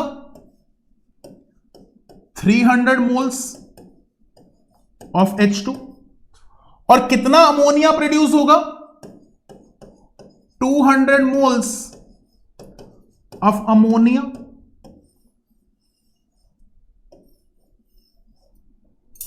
बस। हां, क्वेश्चन सीधा मोल्स में तो नहीं दिया जाएगा, ना ही पूछा जाएगा। मास में दिया, मास से मोल्स निकालेंगे, रिलेट करेंगे, फिर मास निकाल लेंगे, या मॉलिक्यूल से मोल्स निकालेंगे, मोल से रिलेट करेंगे, शायद मास निकालेंगे या मॉलिक्यूल्स निकालेंगे। तो क्वेश्चन का दायरा ऐसा रहेगा। अब यहां पर हम एक कॉन्सेप्ट को और जोड़ लेते हैं। कॉन्सेप्ट है लिमिटिंग रिएजेंट का। यह कॉन्सेप्ट कहता है कि यार हर बार रिएक्शन में जितना दूसरा रिएक्टेंट चाहिए उतना तो नहीं मिलेगा, कभी ज्यादा कम भी मिल सकता है, क्योंकि लैब में हम जब रिएक्शन कर रहे हैं तो रिएक्शन में तो आप क्वांटिटी को उठाकर रिएक्शन शुरू कर देते हो। वहां पर अगर दो रिएक्टेंट्स हैं और दोनों रिएक्टेंट्स को आप इस्तेमाल कर रहे हो तो देयर इज अ पॉसिबिलिटी एक रिएक्टेंट खत्म हो जाए और दूसरा अभी भी पड़ा हो। तो जो रिएक्टेंट खत्म हो गया उसको आप बोलेंगे लिमिटिंग रिएजेंट, और जो रिएक्टेंट पड़ा हुआ है उसको बोलेंगे एक्सेस रिएजेंट। भाई रिएक्शन स्टोइचियोमेट्री के हिसाब से होगा। अब स्टोइचियोमेट्री के हिसाब से रिएक्ट करते करते एक बच गया और एक पूरी तरह से डीकंपोज हो गया। डीकंपोज होने वाला लिमिटिंग रिएजेंट और बचा हुआ एक्सेस रिएजेंट। क्वेश्चन में प्रोडक्ट बनाने को या कितना प्रोडक्ट बनेगा उसका सवाल आएगा। तो एक छोटे से एग्जाम्पल में बातचीत को समझाता हूं। मान लेते हैं मैं पेन मैन्युफैक्चर करता हूं। मैन्युफैक्चर भी क्या करता हूं, असेंबल करता हूं और बेचता हूं। असेंबलिंग में पेन के लिए कैप और बॉडी इस्तेमाल होती है, एक पेन बनता है। हमारी रिएक्शन के तरीके से लिखें तो 1 cap plus 1 body gives 1 pen. एक कैप एक बॉडी से रिएक्ट करके एक पेन बनाती है, तो 100 कितने के साथ रिएक्ट करेंगी, 100 के साथ। 1000 कितने के साथ, 1000 के साथ। 10,000 कितने के साथ, 10,000 के साथ। लेकिन मेरे साथ मेरे एम्प्लॉय ने धोखा किया। बोला उसने कि सर ये लो 1000 कैप और ये लीजिए 1000 बॉडी, लेकिन निकली 900। बॉडी 900 थी। मैं जोड़ना शुरू हुआ, 1 से 1, 2 से 2, 5 से 5, 10 से 10, 50 से 50, 100 से 100, 500 से 500, 700 से 700, 800 से 800, 900 से 900। और मैं क्या देखता हूं, 100 कैप पड़ी हैं लेकिन बॉडी खत्म है। क्या मैं फर्दर पेन बना पाऊंगा? नहीं, फर्दर पेन नहीं बन पाएंगे। और कितने पेन बने होंगे? 900। तो मेरे लिए दो रिएक्टेंट्स में एक रिएक्टेंट जब पूरी तरह से डीकंपोज हो गया, वो लिमिटिंग रिएजेंट, वो जितना था उसी के हिसाब से प्रोडक्ट बना। This is all going on stoichiometric ratio. 1:1:1 था, इसलिए बात करना आसान है। 1:2:1 होता तो अलग थोड़ा सा पैटर्न रहता, बट फिर भी जो पहले डीकंपोज हो गया वो लिमिटिंग रिएजेंट, और वही डिसाइड करेगा प्रोडक्ट कितना बनेगा। अब यहीं पर इसी में एक क्वेश्चन लिख लेते हैं। मान लेते हैं फिर दोबारा से N2H2 के साथ रिएक्ट करके अमोनिया बना रहा है। हमारे पास दिया हुआ क्वांटिटी सपोज 1000 मोल्स है N2 और 2500 मोल्स है H2। बच्चा कहता है सर H2 ज्यादा है, बट ऐसा नहीं भाई, रेशो से देखना है। बताइए कितना अमोनिया बनेगा, कौन एक्सेस रिएजेंट कौन लिमिटिंग रिएजेंट, और कितना बचेगा। तो उस कॉन्टेक्स्ट के हिसाब से मुझे पता है N2:H2 रेशो इज 1:3। तो हर एक मोल के लिए 3 चाहिए, तो आज 1000 के लिए कितना चाहिए होगा? 3000। लेकिन मेरे पास है कितना? सिर्फ 2500। आपके, प्लीज सुनिएगा, आपके 1000 के लिए मुझे चाहिए 3000, बट मेरे पास तो ये लेस है, तो H2 मेरे लिए हो गया लिमिटिंग रिएजेंट और N2 मेरे लिए हो गया एक्सेस रिएजेंट। अब क्वेश्चन को मैं जरा H2 के हिसाब से मोल्ड कर लेता हूं, तो 3H2:1N2 and 3H2 twice of NH3। मुझे पता है for every 3 moles I require 1 mole, hence for every 2500 moles I require 2500 by 3 moles। इतना मुझे चाहिए 2500 बाय 3 मोल्स, जो कि टेक्निकली कुछ आएगा 833.33 मोल्स। मुझे तो बस इतना चाहिए, और मेरे पास है कितना सर? 1000 मोल्स। और क्योंकि 1000 मोल्स है तो technically 166.67 moles of N2 is in excess भाई तुमने इसकी क्वांटिटी भी निकाल ली, है ना। और वहीं पर जब अमोनिया निकालने को बोला जाए तो रेशो है 3:2। For every 3 moles I can produce 2 moles, therefore for every 2500 moles I can produce 2/3 into 2500, यानी कुछ 1667 moles, 1667 moles I can produce. तो यहां से हमने कितना प्रोडक्ट बनाया वो भी निकाल लिया, हमने लिमिटिंग रिएजेंट और एक्सेस रिएजेंट कितना कितना लिया वो भी देख लिया, और कौन एक्सेस में कितना है वो भी बता दिया। तो ये कुछ पार्ट है, जल्दी से देखेंगे, ऑब्जर्व करिए जरा, कहीं पर कैलकुलेशन में आपको दिक्कत ना आए, इसलिए देख लीजिए एक बार।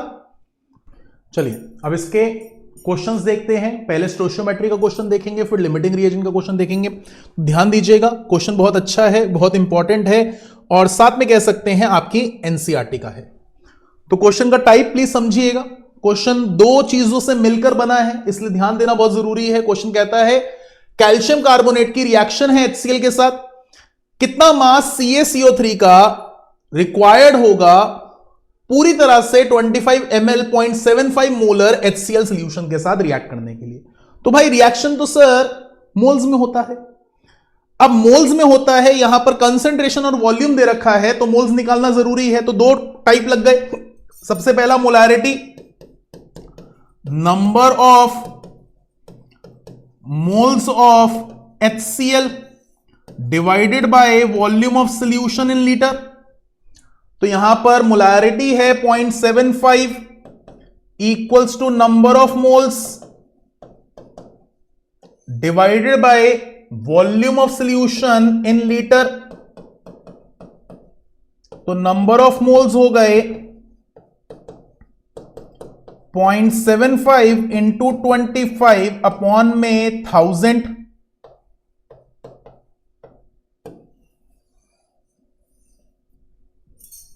अब जब आपके पास ये मोल्स आए, इनको इस्तेमाल करना है, तो इस्तेमाल करने के लिए बोला गया है कितना CaCO3 चाहिए। तो जरा स्टोइचियोमेट्री के हिसाब से देख लीजिए, CaCO3 is to 2HCl, यानी रेशियो इज 1:2, यानी हर 2 मोल्स के लिए 1 मोल चाहिए। तो मैं बोल सकता हूं देयरफॉर 0.75 इंटू 2 अपॉन में 1000 into 1/2 moles of CaCO3 is required. और इसी को अगर हम लोग लिखें तो हमारे लिए हो गया 7.5 इंटू 10⁻⁻4 मोल्स ऑफ CaCO3। यहां 7.5 into 10⁻⁻4 equals to given mass upon molecular mass. यहां गिवन मास हो गया 7.5 इंटू 10⁻⁻4 इंटू 10⁻², या 0.075 ग्राम्स। तो ये आपके पास आंसर बना। देखिए जल्दी से, बड़ा प्यारा क्वेश्चन है, बड़ा अच्छा क्वेश्चन है, और दो कॉन्सेप्ट्स मिलते हैं जब क्वेश्चन में तो यार वैसे ही बहुत मजा आता है। देखिए जल्दी से, फिर एक क्वेश्चन जरा लिमिटिंग रिएजेंट का लेते हैं और एक होमवर्क भी देंगे। कमेंट्स में होमवर्क बहुत इंपॉर्टेंट है लिखना, क्योंकि अगर मेरे साथ जुड़ रहे हो तो यार जब तक इंटरेक्ट ना हो, जब तक बातचीत ना हो, जब तक काम ना हो, जब तक होमवर्क ना हो, जब तक असाइनमेंट्स ना हो, मजा नहीं आता। और टेस्ट भी बहुत जरूरी है, तो टेस्ट देंगे तो कुछ मिलेगा। और डेफिनेटली बहुत सारी चीजें बहुत इंपॉर्टेंट है, प्लान्ड है, लेकिन लेटर ऑन स्टेज में जब धुरंधर सीरीज कुछ आगे बढ़ेगी तो एक बहुत ही इंपॉर्टेंट चीज आप लोगों के साथ in the form of surprise package भी रखूंगा। जल्दी से यहां पर वापस आते हैं, एक और क्वेश्चन करते हैं, ध्यान दीजिएगा।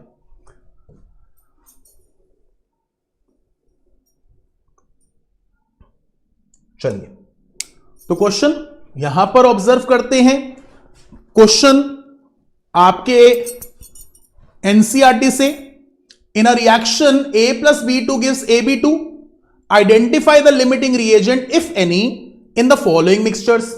मैं यहां पर पार्ट्स देखूं तो तकरीबन 5 पार्ट हैं, 2 पार्ट डिस्कस करूंगा, 3 पार्ट होमवर्क दूंगा।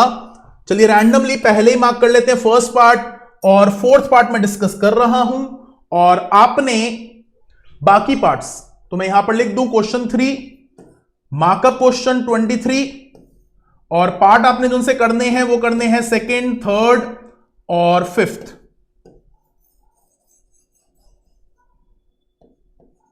ठीक है, हाँ। तो पहला क्वेश्चन मैं लिख लेता हूं रिएक्शन दोबारा से। a plus B two gives A B two. भैया तुम्हारी रेशो है 1:2 की, सॉरी 1:1 की फॉर एटम एंड मॉलिक्यूल, और एटम्स में एटम रखते तो 1:2 की। खैर इस पे बात करें तो सबसे पहला 300 एटम्स हैं और 200 मॉलिक्यूल्स हैं, रेशो 1:1 है, तो इन 200 के लिए कितना चाहिए सर? 200। तो तुम एक्स्ट्रा कितने हो? 100। तो आप हैं एक्सेस रिएजेंट और आप हैं लिमिटिंग रिएजेंट। ठीक है, सेकंड पर आते हैं। फिर दोबारा से रिएक्शन लिख लेते हैं। a plus B two gives A B two. आप एटॉमिक स्टेट में हैं, लेकिन तुम्हें भी एटॉमिक स्टेट में दे रखा है, तो मेरे लिए आप हो गए 1.25 mole of B2, ratio is 1:1।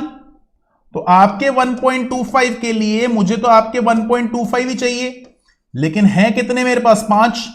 तो 3.75 मोल्स एक्सेस में हो भाई तुम।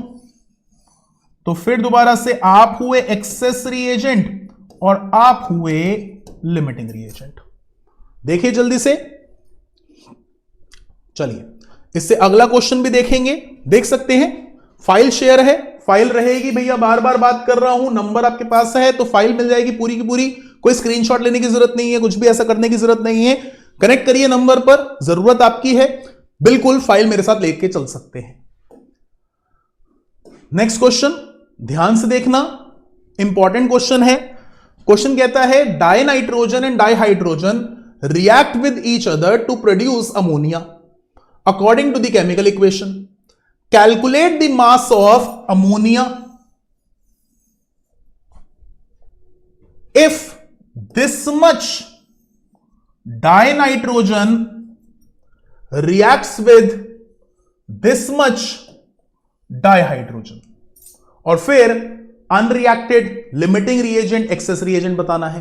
तो सबसे पहले तो यार मैं मोल्स निकाल लूं, तो number of moles of N2 यानी गिवन मास अपॉन मॉलिक्यूलर मास। गिवन मास हुआ हमारे पास 2 × 10⁻³ और क्योंकि डाइनाइट्रोजन N2 है तो डिवाइडेड बाय 28, और इसी तरह से number of moles of H2 given mass upon molecular mass. Given mass अपना है 1 × 10⁻³ अपॉन में 2 हाइड्रोजन यानी 2। तो मेरे लिए ये मोल्स आए। अब इक्वेशन के हिसाब से N2 is to 3H2, ratio is 1:3। आपके हर एक मोल के लिए मुझे 3 मोल्स की जरूरत है। देखो थोड़ा सा सेंसिबिलिटी निकालते हैं, N2 की क्वांटिटी कम लिखी हुई है, H2 की क्वांटिटी ज्यादा लिखी हुई है। मैं आपको सजेस्ट करूंगा दोनों में से किसी की क्वांटिटी से भी चलो, लेकिन आपको थोड़ा सा मैच्योरिटी से चीजों को देखना है। एज द रेशियो इज 1:3, आपके एक मोल के लिए मुझे 3 मोल्स चाहिए, तो आपके मैं अगर इसको सॉल्व भी कर लूं 2 / 2.8 × 10⁻³ ताकि कंफ्यूजन ही ना रहे, तो 2 / 28 × 1000 इज समथिंग 71.42 मोल्स, और इसी तरह से आप हुए 500 मोल्स। तो यहां पर 1:3 की रेशियो है, तो मैं बोल सकता हूं for 71.42 moles of N2 we need 214 moles of H2, but भैया हमारे पास तो 500 मोल्स हैं, तो मैं बोल सकता हूं therefore H2 is an excess reagent कितने से बेटा? तो 500 माइनस 214 मोल्स, तो कुछ आपके पास बने ये 386 मोल्स, जिसका मास निकालें तो 386 equals to given mass upon में मॉलिक्यूलर मास विच इज 2, तो गिवन मास हो जाएगा 386 इंटू 2 ग्राम्स।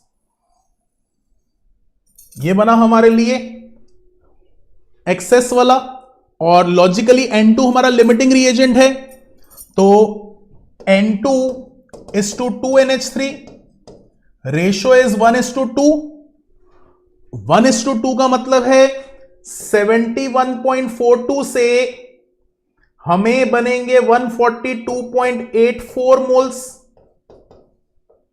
और इन मोल्स से मास निकालें तो 142.84 equals to given mass upon में मॉलिक्यूलर मास, तो गिवन मास हो जाएगा 142.84 मल्टीप्लाइड बाय 17 ग्राम्स। तो आपने यहां पर बातचीत करते वक्त बता दिया कि भाई अमोनिया कितना बनेगा, दैट इज 142.84 मल्टीप्लाइड बाय 17। आपने बता दिया H2 भैया तुम एक्सेस रिएजेंट हो, कितने हो? तो 386 मल्टीप्लाइड बाय 2, और तीसरा N2 भैया तुम लिमिटिंग रिएजेंट हो। तो ये सारी की सारी बातचीत आपने कर दी और आपको पता चल गया। हां, क्वेश्चन आगे बोलता है, सपोज ऐसा वैसे बोलेगा नहीं, बहुत लंबा हो जाएगा क्वेश्चन, बट बोलता है कि भाई इसके लिए मुझे कितना N2 डालना है, तो वापस इसकी रिक्वायरमेंट के हिसाब से N2 निकाल लो या उल्टा कर लो। यहीं से 3:1 की रेशियो है और 3 मोल्स के लिए 1 मोल चाहिए, तो 500 के लिए चाहिए होगा 500/3। अब 500/3 माइनस 71 करो तो बचा हुआ क्वांटिटी आपको चाहिए होगा। तो ये बहुत अच्छा क्वेश्चन है, एनसीईआरटी का क्वेश्चन है। एनसीईआरटी का एक और क्वेश्चन है एग्जाम्पल में, जहां बच्चा गलती करता है, वहां पर दिया हुआ है 50 kg और अपना बेसिक भूल जाता है 50 इंटू 10⁻³ ग्राम्स में कन्वर्ट करना, अदरवाइज सब कुछ हो जाता है। जल्दी से देखिए इस क्वेश्चन को, फिर अगले टॉपिक पर चलते हैं और फिर एक बड़ा प्यारा सा क्वेश्चन करते हैं। चलिए इससे आगे बातचीत करते हैं। एक क्वेश्चन आपका होमवर्क का देते हैं और ध्यान दीजिएगा। अच्छा, मैंने होमवर्क में तो दे दिया था। चलिए नेक्स्ट टॉपिक पर आते हैं और फिर एक बड़ा इंपॉर्टेंट क्वेश्चन करेंगे। नेक्स्ट टॉपिक है एवरेज एटॉमिक मास। देखिए हमें पता है हमारे सब्सटेंसेस या हमारे जो से एटम्स हैं वो नेचर में एग्जिस्ट करते हैं बहुत सारी फॉर्म्स में। इसी के साथ साथ हमारे कुछ सब्सटेंसेस हैं जिनके आइसोटोप्स भी होते हैं। तो जब हम नेचर से कोई चीज की एक्सट्रैक्शन करते हैं, उसकी प्यूरिफिकेशन करते हैं, उसको एलिमेंटल स्टेट में कन्वर्ट करते हैं, तो पॉसिबिलिटी है कि हमें वहां पर मिक्सचर ऑफ आइसोटोप्स मिले। अब क्योंकि मिक्सचर ऑफ आइसोटोप्स है, सेपरेशन हम करेंगे आगे चलकर, लेकिन अभी अगर हमारे पास मिक्सचर ऑफ आइसोटोप पड़ा हुआ है, उसका एटॉमिक मास क्या ले? तो यहां पर हमें कॉन्सेप्ट दिया गया एवरेज एटॉमिक मास का। बोला गया कि जो आपके पास सैंपल है उस सैंपल में कॉम्पोजिशन होगी, तो हमारे लिए मान लेते हैं कॉम्पोजिशन परसेंटेज एबंडेंस के नाम से रखी जाए, और एक सैंपल में 2 आइसोटोप्स हैं, तो average atomic mass will be equal to percentage abundance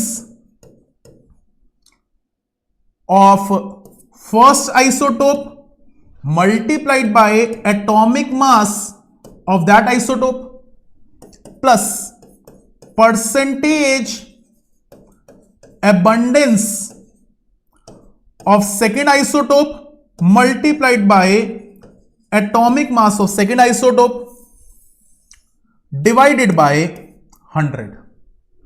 और यहीं पर अगर ये चीज फ्रैक्शन में दे रखी है तो फॉर्मूला बन जाएगा fraction abundance of 1 multiplied by atomic mass plus fraction abundance of 2 multiplied by atomic mass of 2, ये बन जाएगा। अब यहां पर अगर 3 आपके आइसोटोप्स हैं तो थर्ड भी हो जाएगा, फोर्थ भी हो जाएगा, 5 भी हो जाएगा। इस तरीके से आप एवरेज एटॉमिक मास निकाल सकते हैं। क्वेश्चन के दायरे में बातचीत को करते हैं तो एक क्वेश्चन है क्लोरीन का, जहां पर उसकी नेचुरल एबंडेंस दे रखी है 75.77%, जिसका मॉलिक्यूलर मास कुछ 35 है, और 24.23% जिसका मॉलिक्यूलर मास कुछ 37 है। तो एवरेज एटॉमिक मास हमारे लिए हो जाएगा 75.77 multiplied by 35 plus 24.23 multiplied by 37 divide,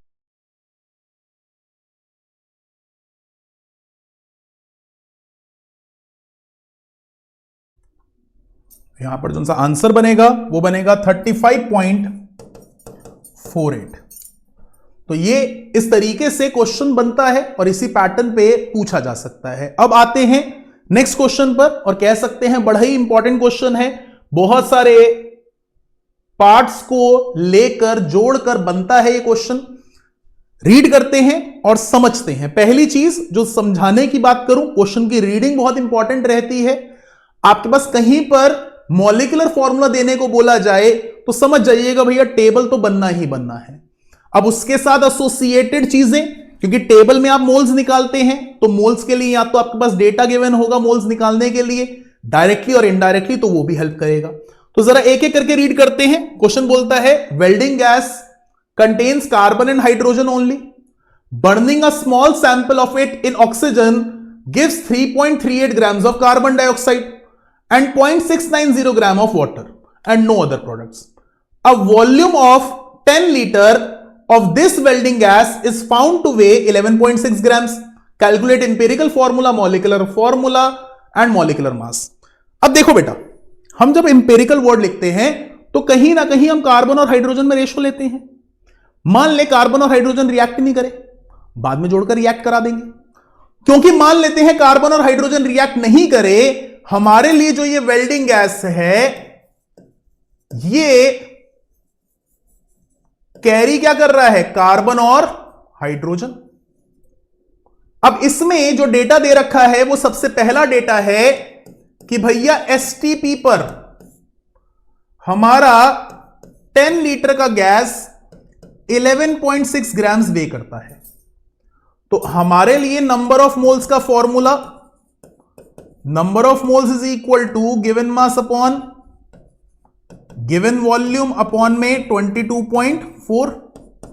तो गिवन मास हुआ 11.6, मॉलिक्यूलर मास हमें नहीं पता, गिवन वॉल्यूम हुआ हमारे लिए 10 अपॉन में 22.4। तो मॉलिक्यूलर मास हमारे पास हो जाएगा 11.6 इंटू 22.4 अपॉन में 10, यानी कुछ 26। पहला पॉइंट हमने क्लियर कर लिया। मल्टी डिस्प्लिनरी क्वेश्चन है, बहुत सारे टाइप्स में, बहुत सारी चीजों में बातचीत है। अब मॉलिक्यूलर मास तो आ गया, मॉलिक्यूलर फॉर्मूला निकालना है तो एम्पेरिकल पे आना पड़ेगा, डेटा पे आना पड़ेगा, बट मास परसेंट नहीं है कार्बन हाइड्रोजन की।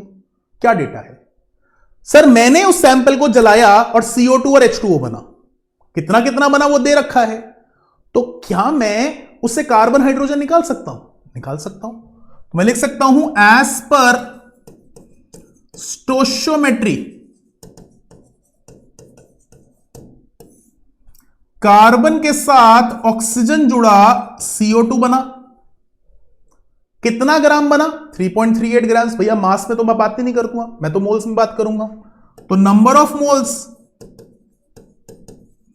विच is equal to given mass upon molecular mass, यानी 3.38 अपॉन में 44।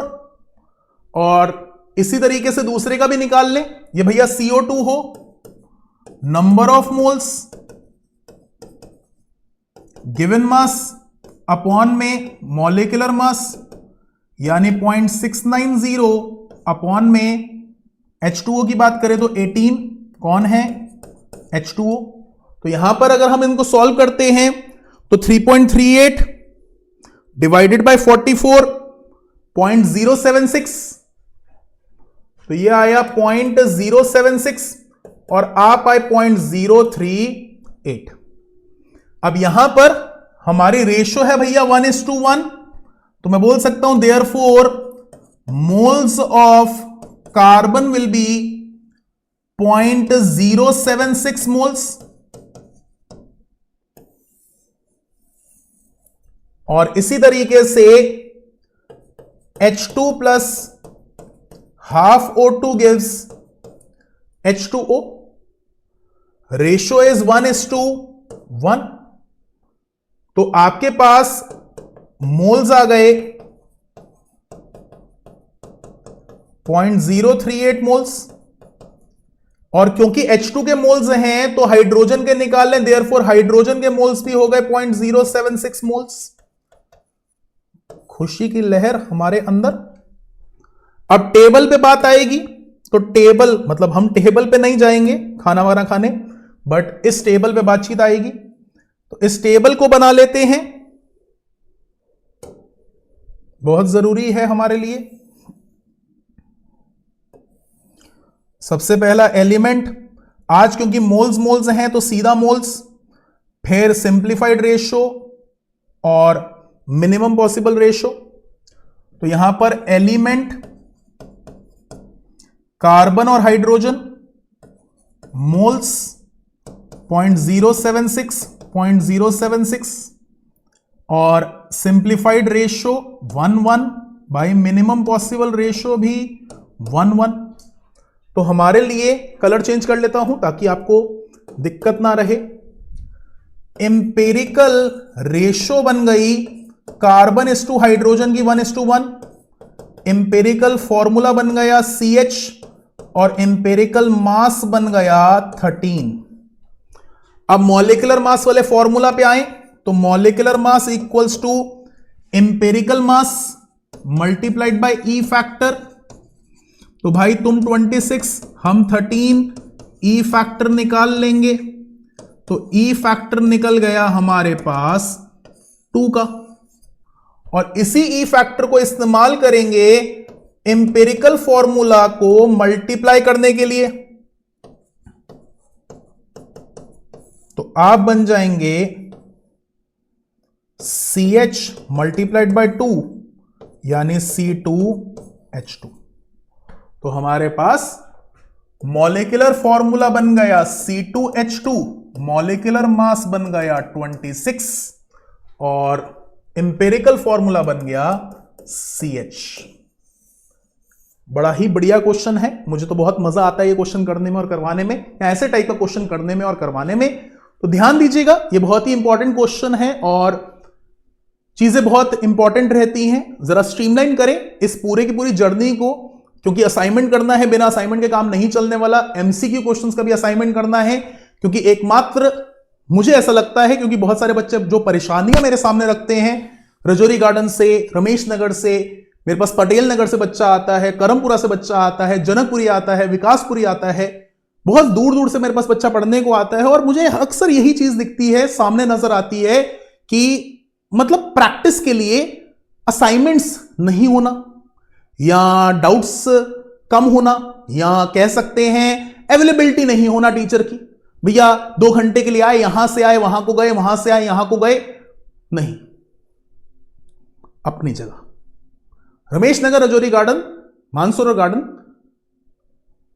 पूरी तरह से यहां पर डिवोटेडली मिलते हैं, डिवोटेडली बात होती है, ऑफलाइन का मजा आता है। हां, ऑनलाइन हो तो उस टीचर के साथ जो कनेक्टिविटी बनाए, जो 1-to-1 बात कर सके, आपसे काम आ सके, डिस्कस कर सके, PDF मंगवा सके, फोन करके डांट सके, इंडिविजुअलिटी, पर्सनल अटेंशन दे सके। बिल्कुल, online is also time saving, but if done maturity के साथ। हवा में नहीं यार कि उसका सब्सक्रिप्शन ले लिया, उसका सब्सक्रिप्शन ले लिया, उसका सब्सक्रिप्शन ले लिया, नहीं, ऐसे ये बात करते हुए। आज भी अगर आप मेरे साथ इस वीडियो से कनेक्ट हो रहे हो तो मैं आपको साथ में अपने साथ जोड़ने की बात कर रहा हूं, ताकि जुड़े तो कुछ अच्छा करके जुड़े, मजा आए पढ़ने में, मजा आए पढ़ाने में, बात करने में, डिस्कस करने में, आपको पॉजिटिव लाने में, आपके अंदर ग्रोथ देखने में, आपको इंकरेज करने में। खैर, ये सारी बातचीत होगी, बट इंपॉर्टेंट है ये फाइल आपके पास होनी चाहिए। स्ट्रीमलाइन कर दें तो सबसे पहले बेसिक डेफिनेशंस, मोल्स के आसपास के क्वेश्चंस इंपॉर्टेंटली पता होने चाहिए, laws, significant figures, scientific notations पता होनी चाहिए। इसके बाद आपको इंपेरिकल फॉर्मूला, मॉलिक्यूलर फॉर्मूला पता होना चाहिए, स्टोइचियोमेट्री, लिमिटिंग रिएजेंट पता होना चाहिए, कंसेंट्रेशन पता होनी चाहिए, एक कंसेंट्रेशन से दूसरे कंसेंट्रेशन में कैसे जाते हैं वो पता होना चाहिए, एवरेज एटॉमिक मास पता होना चाहिए। एनसीईआरटी की बैक एक्सरसाइज पूरी की पूरी सॉल्व होनी चाहिए, साथ में असाइनमेंट सॉल्व होने चाहिए। एनसीईआरटी के पूरे सॉल्व्ड क्वेश्चन की अगर वीडियो भी चाहिए तो भी मेरे से बात करिए, मैं दे दूंगा।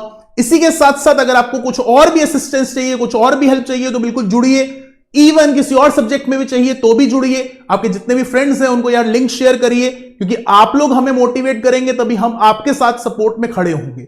अगर हम Knowledge Institute as a team आपके लिए यहां पर ऑफलाइन में लास्ट 40 दिन में आपको सपोर्ट करने के लिए आई है, तो डेफिनेटली जितना ज्यादा प्यार देंगे, जितना ज्यादा आप हमें सपोर्ट करेंगे, उतना मजा आएगा आपको पढ़ाने में, आपको कुछ डिलीवर करने में।